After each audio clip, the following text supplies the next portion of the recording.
Hey, this is JP, and today we're doing the mid-year freakout tag. Listen, I just moved to a new apartment, so my books are in boxes, so we're just gonna ignore the background. This is the setup for now. The first question is, what's the best book you've read so far this year? And that has to be Black Leopard, Red Wolf by Marlon James. This is a fantasy book that is using a lot of African mythology to inspire a very unique and fresh world. This book feels a lot like a classical fantasy novel, and yet it's quite modern. And I think it's the fact that Marlon James has a very distinct and very unique authorial voice that really comes through the page. The characters are very interesting, very not good people at some at some times, and yeah, the fact that it's African inspired, I think, brings a lot of uniqueness to the world. And I just couldn't stop thinking how, if history had played out a bit different, something like this could be our Lord of the Rings, right? If Western fantasy wasn't so influential in what we think today as classical fantasy, at least here in the Western world, then I feel like a book like Black Leopard, Red Wolf could be, or at least it feels like that, one of our classics. And so, yeah, really interesting. Really excited to pick up the next book soon.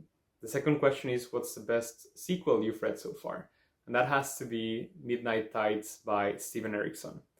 This is the fifth book in Malazan Book of the Fallen, a very long fantasy epic that it's a bit too much to take into this video. So all I'm going to say is that if you like learning about the history of the world and how empires fight and struggle to be remembered, and how the actions of some people can make the difference even when there's atrocities happening all around the world, then this fantasy series is for you, but I will probably get to that in another video. The next question has to do with recent releases, and I'm not really good at keeping track of those, so I'm just going to skip to the next one, which is your biggest disappointment. And unfortunately, I feel like there's been a couple of those this year. I'm going to talk about two in particular. The first one being The City We Became by M.K. Jemisin. She is the author of the fifth season. That trilogy, I think, is called the Broken Earth trilogy. That's a series of books I read a couple of years ago, and they are really interesting. This kind of sci fantasy blend where the world ends every fifth season, and you have people that have these earth-breaking powers, quite literally. And so I was really excited to keep up with her work, and so I picked up The City We Became, which is an urban fantasy set in our real world, where each of the 5 boroughs of New York City is represented into a character. And so the book deals a lot with themes of identity and race as well. And I don't know, I just feel like the themes were a bit heavy-handed, and this just didn't work for me. And it was just a disappointment because I had loved N.K. Jemisin's work before, and so this was just not for me. And it also has Lovecraftian horror. There's this kind of invasion happening, and so I don't know, I felt like it had all of the ingredients for me to love it, but it just didn't hit for me. And the other one I want to talk about is Lie With Me by a French author. I forgot his name, but this is a book that's talked about a lot. I think it has become really popular in the recent years or months. And it's basically a queer story about 2 men that meet when they are quite young adults. And the story is told by the perspective of one of these characters when he's much older, and he's kind of reflecting back on his life and the decisions he made, and all of the what ifs and all that. So I think this story has been done before quite a lot, and the story just didn't have anything different or anything particularly unique about it. I think the writing was okay, but I don't know, just the way everyone talks about how devastating and how beautiful this book was, I was just expecting a lot more. And unfortunately, while I did like the end, and I think it was very hard hitting, I don't know, I feel like the rest of the story needed a bit more meat, and it was a bit meandering or just not very unique in my opinion. The next question is, what's the biggest surprise this year? And that has to be Black Leopard Red Wolf. This book literally came out of nowhere. I just picked it up because I was familiar with the book cover. I think it looks amazing. And yeah, I saw it in the library and I picked it up. I didn't know anything about it, literally. And I was quickly captivated by the writing style. The narrative is very confusing. It jumps a lot in time, and you have this very unreliable. It jumps back and forth in time, and you have this unreliable narrator that is, again, telling his story, but not chronologically.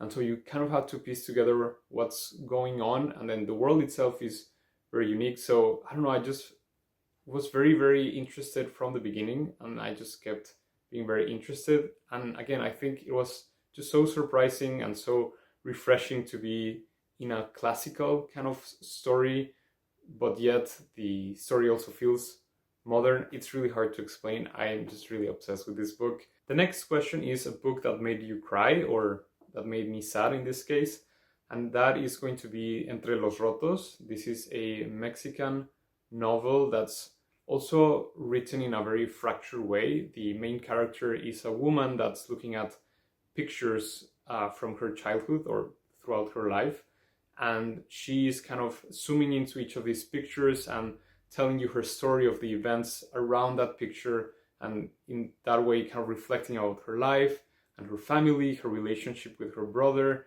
And because you see all of these pictures that are all just like jumbled together, it's also not chronological, and so you go back and forth a lot in her life.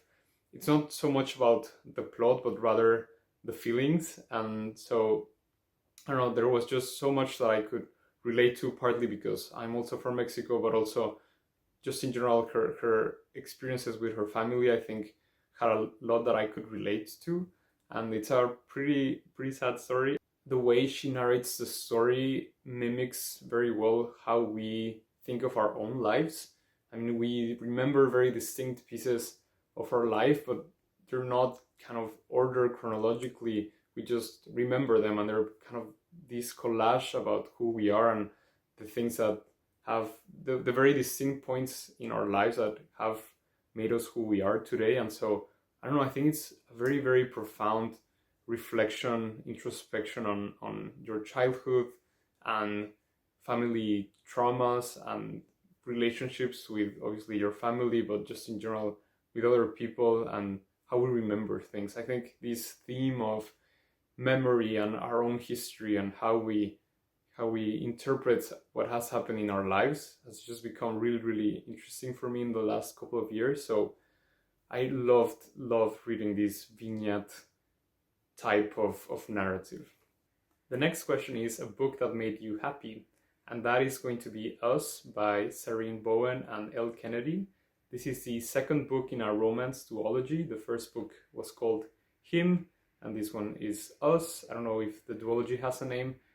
This is a romance duology, and you're following two hockey players that met when they were in their teens. I think they went to the same hockey summer camps and they instructed there, and they became friends. And then after some years, their lives kind of just separated. And so in these books, you're following their reconnection. And in the second book in particular, and without giving any spoilers, what I really liked about this is that, you know, it's a really fluffy, light romance novel. So there's kind of really low stakes, you know, that everything's going to work out at the end. So that just kind of makes me happy. And it was, even though, I mean, it did make me happy, but it was also fun to see a relationship of gay men having normal people problems as they are adults. You know that in a lot of YA romance novels that are queer, you always kind of get these will they, won't they situation happening, and then at the very end they kind of get together and